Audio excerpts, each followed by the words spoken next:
Kasi nga po, kuminsan yung mga farmers, dahil sila po ay naghihikaos, they're being taken advantage of. No. Lalo na po meron tinatawag na rice tarification. So mura po yung mga bigas na dumarating dito, they cannot compete, and then papasok po ito mga negosyante at mag-o-offer ng pera para bilhin ng kanilang mga lupain. Of course, walang choice po yung mga farmers kung hindi ibenta na lang kanilang lupa sapagkat meron na po tinatawag na rice tarification.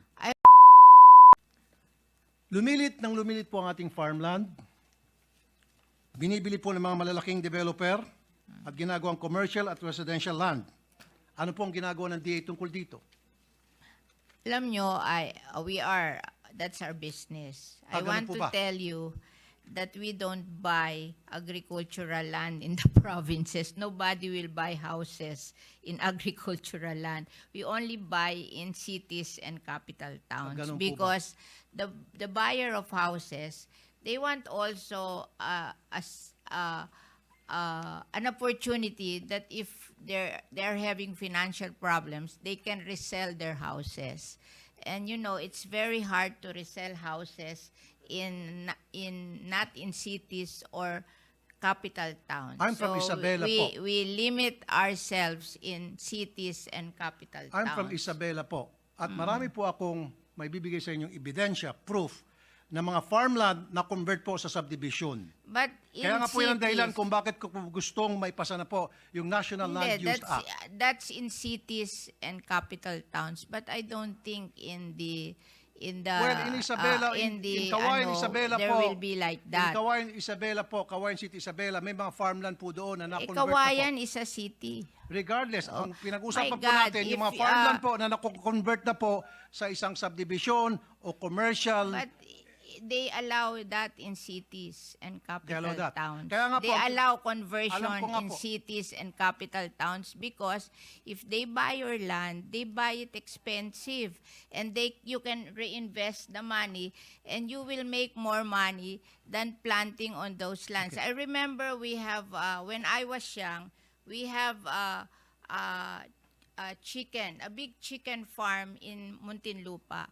But Muntinlupa became a 60.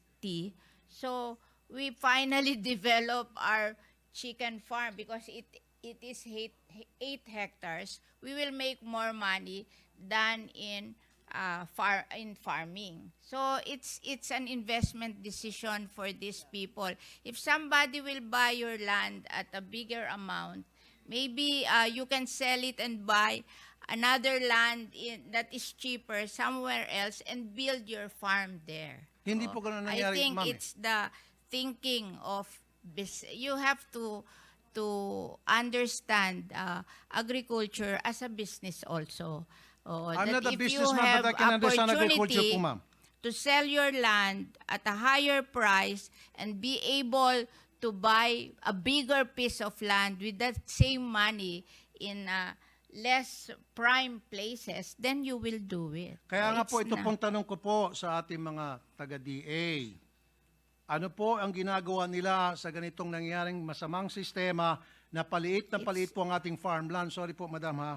Yeah. Na hindi lang po sa Kawayan, sa Isabela, kundi sa I marami tend pong to mga probinsya disagree with you. na marami na pong mga subdivision na nagsilipan na. Where will the people live if you don't build subdivision? Marami po mga lugar na pwede pong pagtayuan ng subdivision. Huwag lang po i-take over yung mga farms. Kasi nga po, kuminsan yung mga farmers, dahil sila po ay naghihikaos, they're being taken advantage of. No. Lalo na po meron tinatawag na rice tarification. So mura po yung mga bigas na dumarating dito, they cannot compete, and then papasok po ito mga negosyante at mag-o-offer ng pera para bilhin ng kanilang mga lupain. Of course, walang choice po yung mga farmers kung hindi ibenta na lang kanilang lupa sapagkat meron na po tinatawag na rice tarification. I wrote the rice tarification kayo po ba yun? law. You know, we wrote that rice tarification law because in 2018, the price of rice rose to almost 50 to 60 pesos per kilo. And that is the only time President Duterte became unpopular because rice is a political crop. When nagmamahal ang rice, nagiging unpopular ang president. And the World Bank, we signed that WTO agreement in 1995, and they gave us 25 years to be competitive, but we failed to be competitive after 25 years. And if we don't open or liberalize the importation of rice, they will bring down our credit rating. And we have plenty of loans abroad, and we have to pay higher interest for those loans, so it will be a loss to the Philippine government. So what I did when they asked me to write the rice tariffication law, I gave all the money from the collection of rice tariff to the small farmers. 10 billion for the Rice Competitiveness Enhancement RCE. Fund, 5 billion for mechanization, 3 billion for seeds, 1 billion for loans, 1 billion for training. And anything above 10 billion that was collected, it was given to the rice farmers owning 2 hectares and below, 5,000 each, 1.6 million farmers. So that is 8 billion. So a total of 18 billion, which is the collection of the rice tariffication law na rice tariff. Alam ko po I yan. don't feel any guilt to the small farmers. All the money that came from the rice tariffication law were given to the small farmers owning 2 hectares and below. So how do we identify those small farmers? they po have nat- a list. Do you have po a list? They So have paano a po ninyo list. pinipili ng DA? No, they have paano, a list. Ay, no po. Paano po pinipili kung sino po ang maging recipient 2 nitong hectares and pera below. na galing po sa rice tariffication?